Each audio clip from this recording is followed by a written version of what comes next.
and pass a policy. So these are very critical issues to the community and to the growth.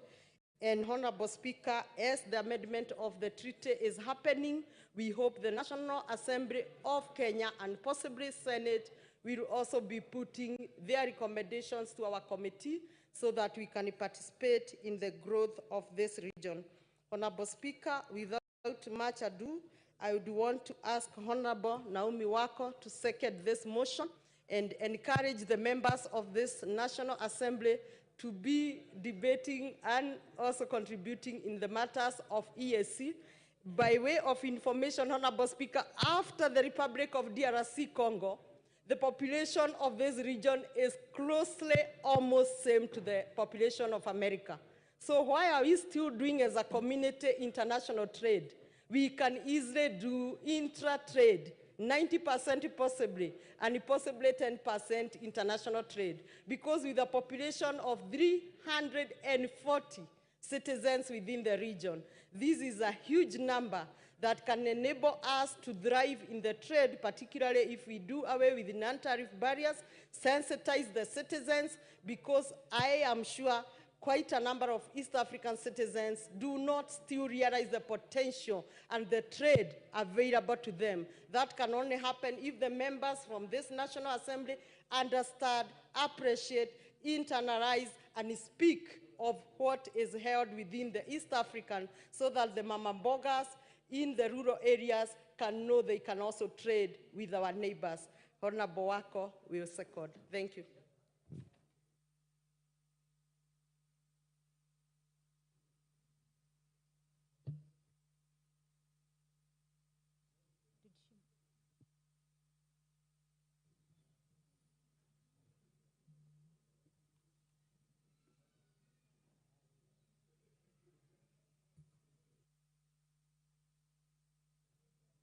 Please put on record that you move.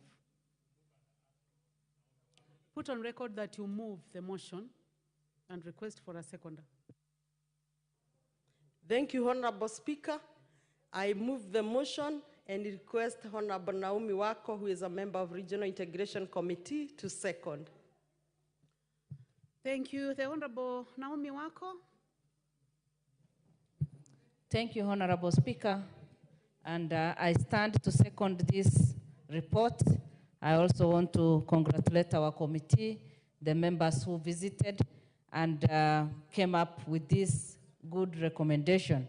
And Honorable Speaker, as I second, the purpose of the visit was to appreciate the operation of the East African institutions and organs, and also to enhance mutual relationship between the neighboring countries, and all that has come out in the recommendation that we have been given.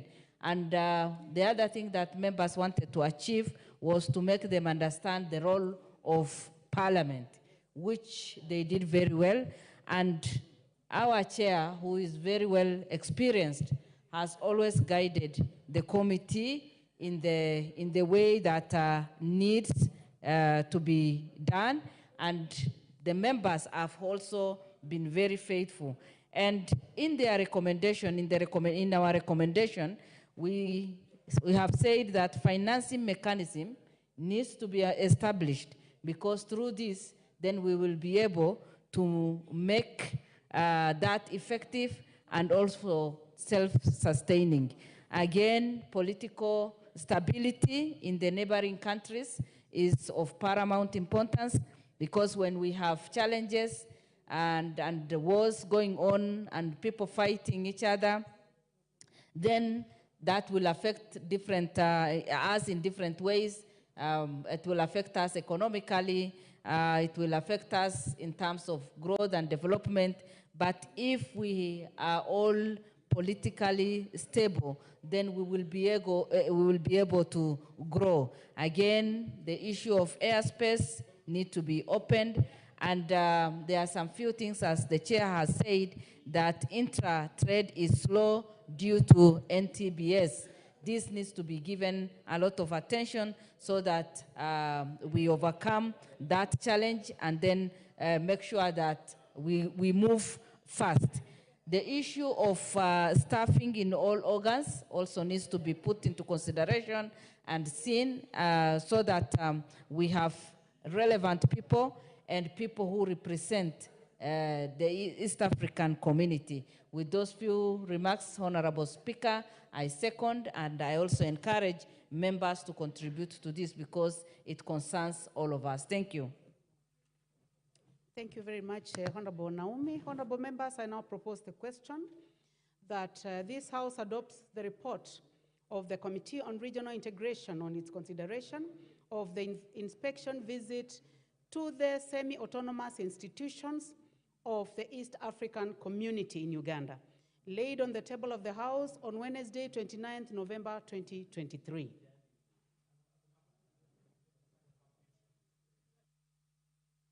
Honorable members, you may now proceed to contribute. The Honorable Dr.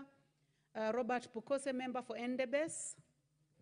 Thank you, Madam Speaker. Madam Speaker, I second the inspection visit to Uganda, and I want to say that within the report that we've had, this issue about the air traffic, which is from Nairobi to Dar es Salaam being more expensive compared to from Nairobi to Dubai, I think we should be able to harmonize our tax within the region and make business within the region to be easy, accessible, and profitable at the same time. Madam Speaker,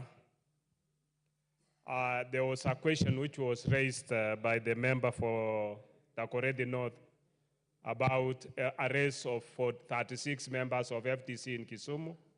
And I think that is part of the cooperation within East Africa, that when you have suspected terrorists assembling even within the regional area, security agents within the neighboring countries can cooperate and make sure that such terrorist threats are eliminated. We've had, I come from a constituency which borders Uganda, that is Endebess, and you find that at times people want to commit crime on this side and run away to Uganda. So if you have cooperation between security agents, then it makes it easier that it is safe. It is, nobody can commit a crime within this other area and run away to another neighboring country. I think that is the cooperation that we want. And even we need to be able to do businesses, free movement of people, free movement of goods within East Africa. And I think that is the way to go.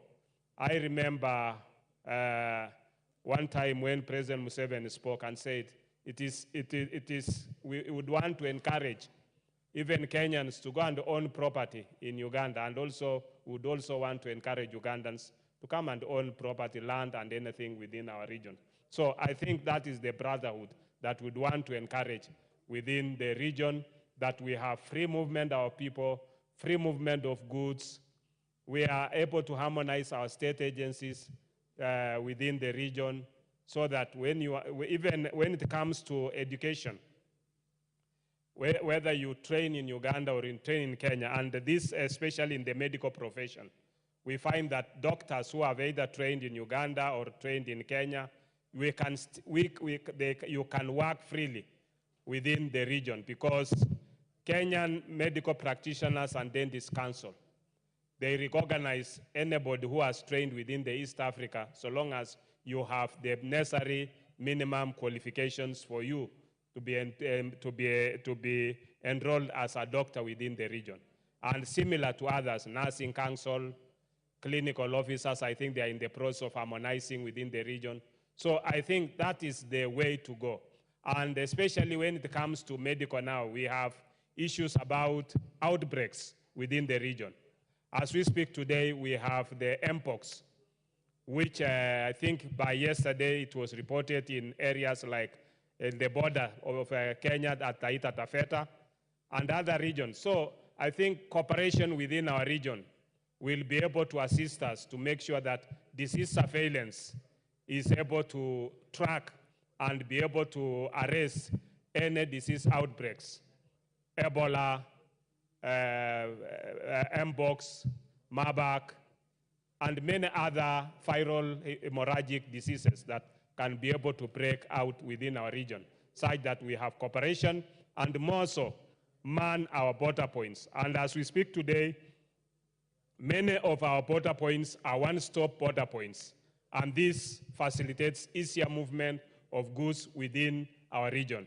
So with those few remarks, Honorable Speaker, I want to support the motion.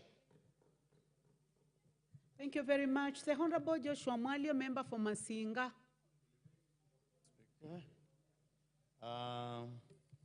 Thank you, Madam Speaker. I want to speak on the inspection visit to semi-autonomous institutions of the East African community in Uganda. And I want to commend those who went, including the able MP for Kipiripiri, who has just tabled the... Order, Honorable Joshua Mwalio. Did you say she is member of parliament for Kipiripiri? Constituency. Kipipiri. Constituency. Okay. The able chair. Kipipiri. Okay, thank you very much.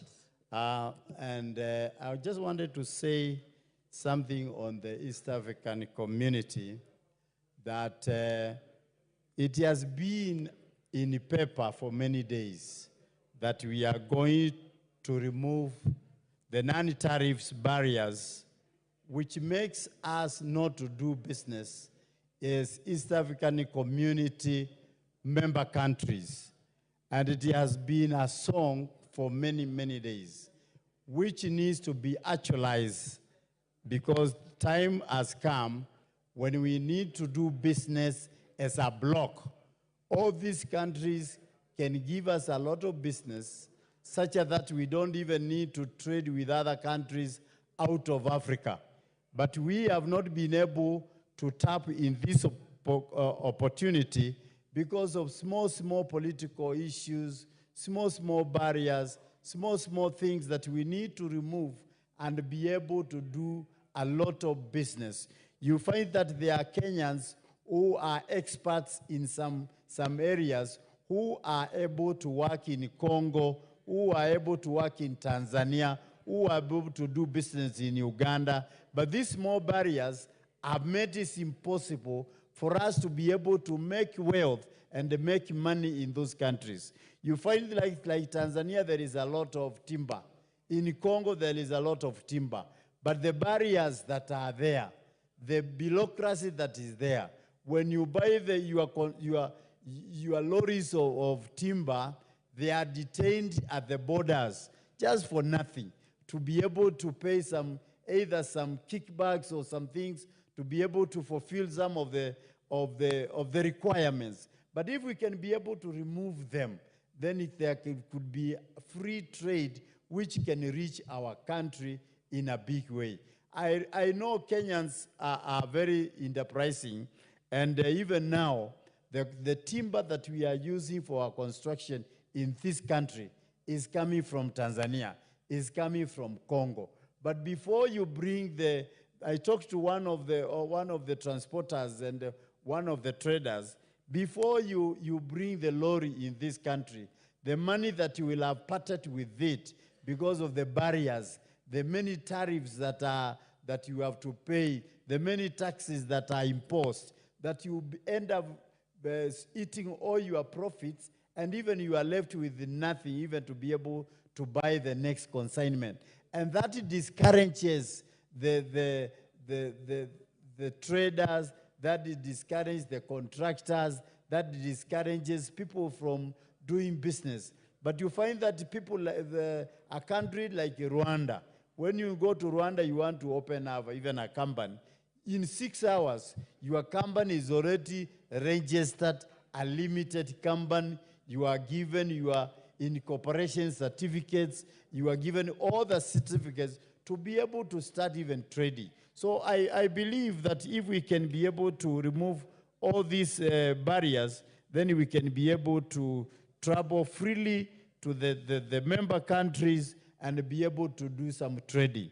So I urge them that are able, even the ministers that are able to remove them, the one who are supposed to harmonize them, to be able to hurry up, so that we have business. People have been saying there is no business in the country, but there are business across our borders. But how to get there is the problem. So I urge the ministers in charge to be able to remove all these barriers so that we can be able to trade and make wealth. Thank you, Madam Speaker, for those few remarks that I've been able to make. Thank you, Honorable Mwalio. The Honorable, I don't see the Honorable Suleka in the House. Honorable Biti Selachi. Honorable Charles Ngusianguna. Honorable Lilian Sioi. Member of, oh, is the Honorable Charles Ngusia here? Mwenge West. It's just that you're seated in a place where I'm used to seeing you in a different place. You may proceed, Honorable CNN. Thank you, Madam Speaker, for this opportunity to add my voice on this.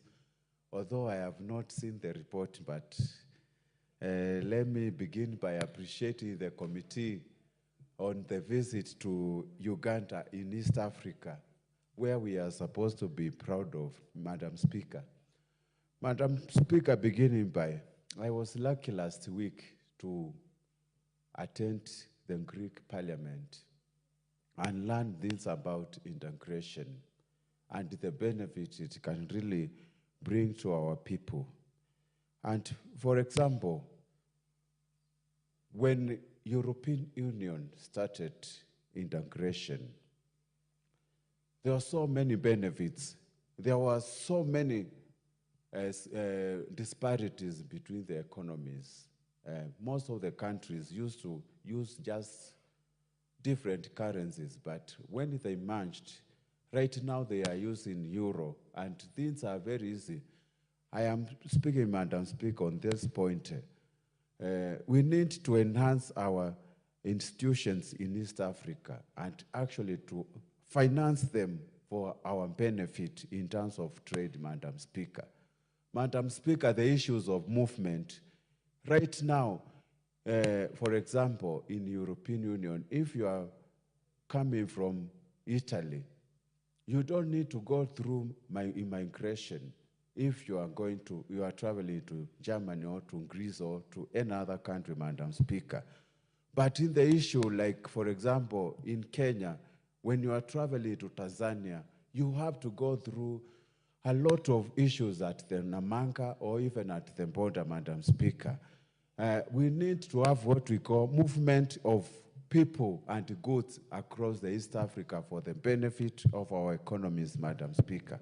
Madam Speaker, we need to enhance this. The chair of the committee has a point of order. What is out of order, Honorable Chair?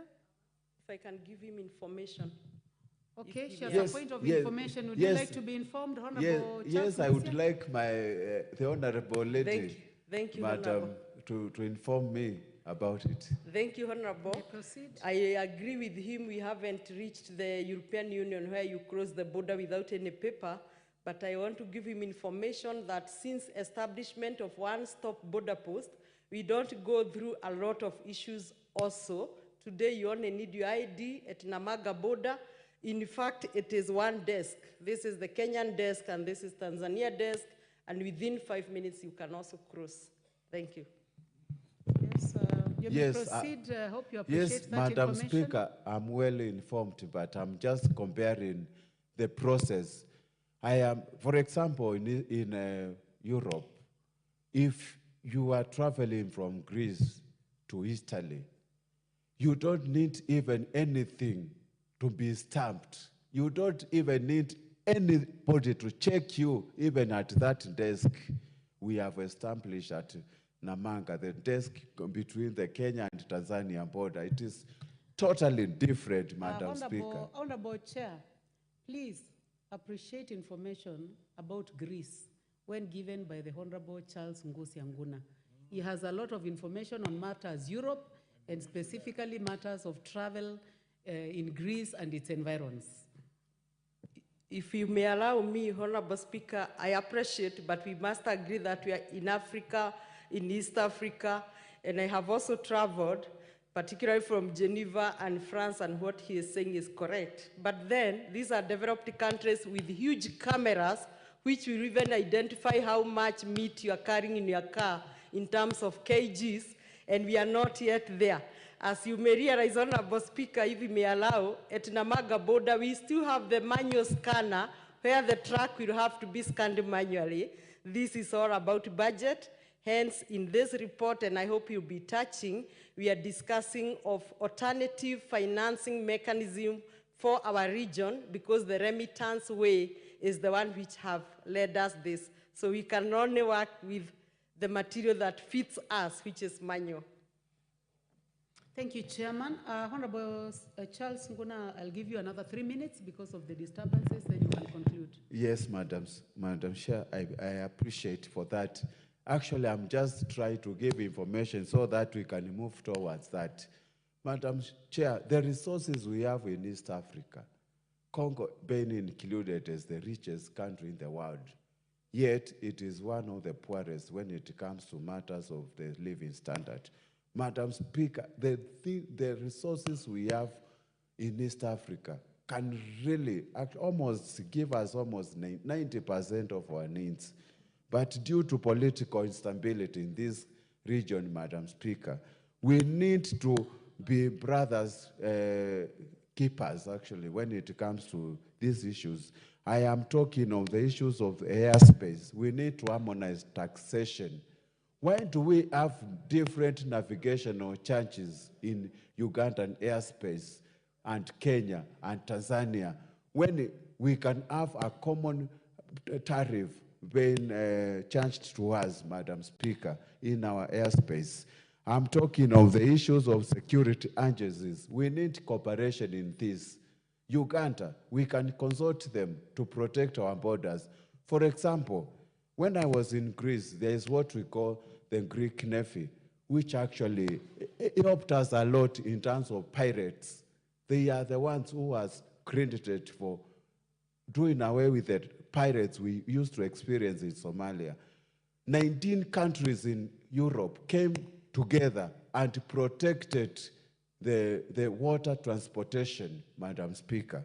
We need to ensure we are safe in all the countries so that we can have free movement of goods and people across the whole of East Africa, including the Somalia, which has really been donked by many problems of insecurity, Madam Speaker. We just need even to start thinking, apart from getting money to finance these institutions, why can't we have common currency in East Africa?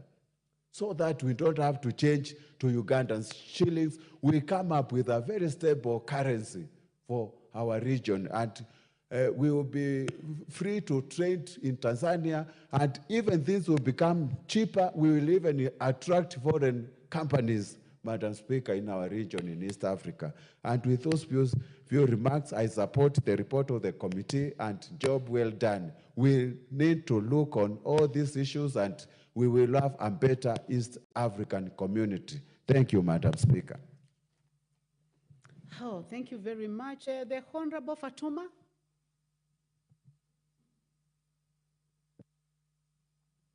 Thank you, Madam Speaker, for this opportunity.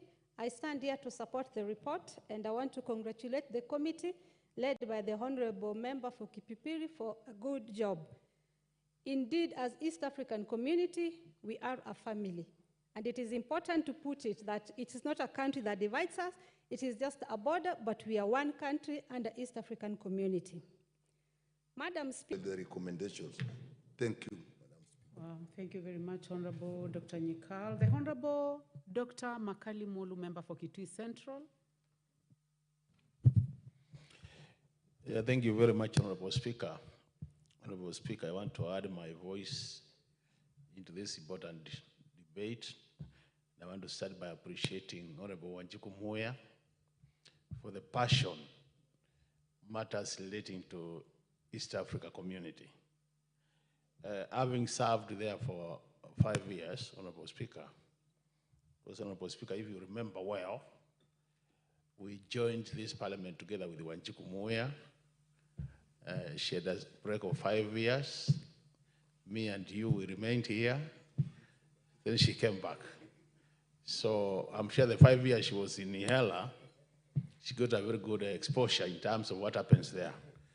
Honorable Speaker, the reason why there are regional blocks, or what we call regional integration in economic terms, is because by coming together as a block, there are lots of advantages associated with such a blocks, and more so when you consider the population which comes to be one unit.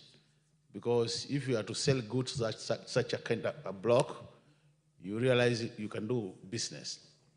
And listening to this report from the committee, what I'm picking is I'm agreeing with what Dr. Njikala has just said, that this issue of East Africa community, we've been doing a lot of talking and minimal action in terms of pushing the real issues.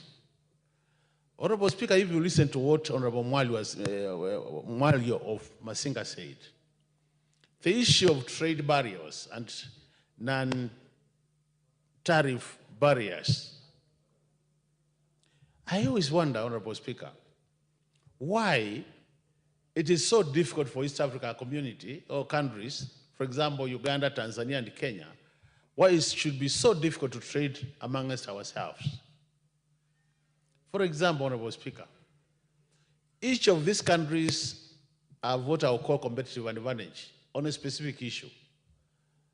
I think somebody has said, for example, now we know Tanzania, they're doing very well agriculturally in terms of agricultural products, food products. Kenya, we have our own competitive advantage. Uganda, they have their own competitive advantage. Neighboring Congo, and the same with other countries.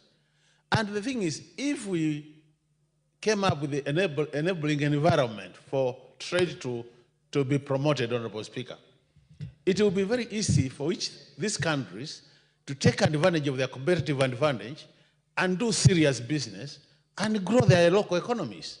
But you realize that always we are having trade barriers being imposed by one country against another. And as a result of that, Honorable Speaker, we can't do trade. Honorable Speaker, in the old days when politics were the center of it, countries would be aligned in terms of the political alignment. But now, issues of politics have taken a back burner. Now, issues of trade have taken the front burner. And if we are serious on trading, Honorable Speaker, all these countries should do what it takes to make sure that trade is actually facilitated and countries are able to do trade without any minimal challenges. Honorable Speaker, look at the issue of labor movement. For you to move to a country like Tanzania and Uganda, even though Honorable Muya says we just require ID, but I thought that since we are all brothers and sisters, it should just be a walk-in, walk-out thing, Honorable Speaker. Anytime you want to go to Tanzania, you have to carry your ID or you go for a temporary pass from the immigration department. Why should it be like that when anytime we meet in international meetings, we talk about, Honorable Speaker, my brother from Tanzania, my sister from Uganda, my brother from Kenya. If we are at that level of integration, we shouldn't be requiring these travel documents. Look at the issues of money. You have Kenya shillings, you have Uganda shillings, you have Tanzanian shillings. What the hell? You go spend time exchanging, and the issues of exchange levies also come into play. Why don't we just have East Africa community shilling and we do business without any problem, Honorable Speaker? So I think really what we need is more action than talking.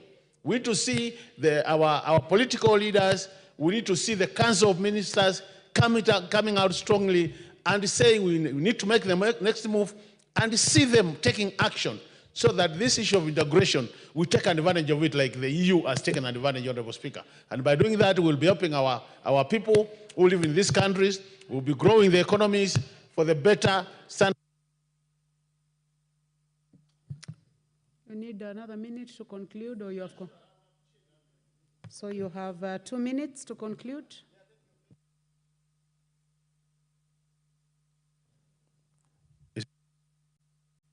I think you need to Is it okay? Sure.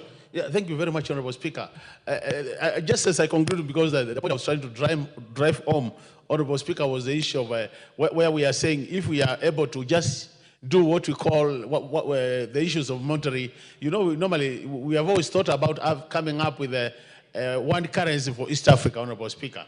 And the other matter which is critical, Honorable Speaker, and I think it's also very important that we take it this. We always see our political leadership meeting, we see the Council of Ministers meeting, and we have actually even technical meetings. Honorable Moya will confirm that. But there's a lot of talking, Honorable Speaker. And I think really the issue of financing, as she says, I want to support the idea of thinking of alternative way of financing. Because, Honorable Speaker, if you look at the contribution by countries, you find some countries are up to date. Other countries are even 3 years behind. And because of that, you find that even the membership of IALA, Honorable Speaker, if you talk to our colleagues in IALA, they'll tell you they're not able to work effectively because some countries have contributed, others have not contributed. So I think really we need to come up with the alternative financing mechanism so that this important body called IALA and all the other regional bodies function well. I'm looking at the court because they have also the Council of Judges, Honorable Speaker, and all these other important bodies, if they are well facilitated in terms of finances, they can do very well for this region. And I can tell you, Honorable Speaker, as I conclude, no regional bloc will be able to help their people unless they get some of these basics right. And if you look at those who have gotten right, like the EU and other blocs, they have done very well. We can take advantage of this coming together as countries so that we grow the welfare of our people and also improve their standards of living. With those many remarks, Honorable Speaker, I support and thank the committee for this good report. Thank you. Thank you very much. The Honorable Agnes Pereio, member for Narok North. Thank you, Madam Speaker, for giving me this opportunity to support the motion by Honorable Moya. East African communities are one. We are one in a way that we have a lot in common. If I can give an example for us, the Maasais, we share a lot with the Maasais on the other side. We intermarry, we share the business, trade, we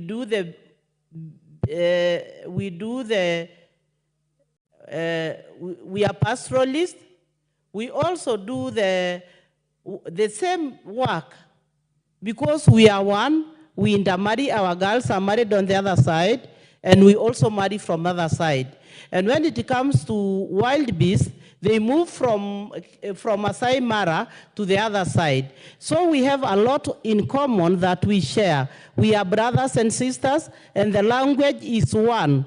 And therefore, there is need for our governments to make sure that they integrate and bring us together so that we can benefit because we are one. There is no need of having a boundary because it's just a boundary. We don't even know that these boundaries exist because we feel like we are one.